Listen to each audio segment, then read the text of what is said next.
We are harvesting what we are going to cook later on here in Subli Farm.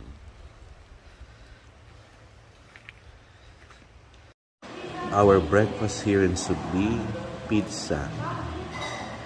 Pero yung kanyang crust ay from cassava. Yung cheese niya ay kalabasa and cassava. And broccoli, eggplant, jackfruit, and purely organic. Healthy breakfast. Toran sitaw.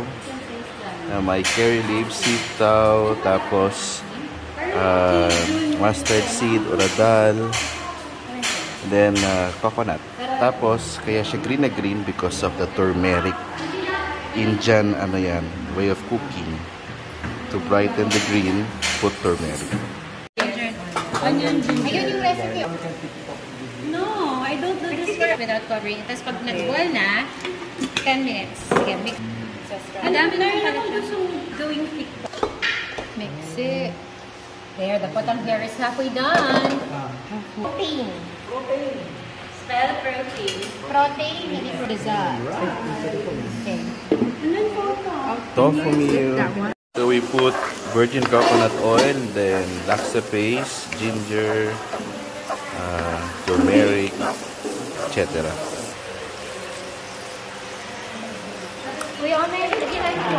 May galanggan, sili, saka coconut oil. Gata. May sugar and aminos na rin. Since we are plant-based, our meat will be coconut meat for this laksa soup. Ilok ang tawag sa Bisaya. Ay, toasted na gamit. Saan mo na source yan? Sa ritual.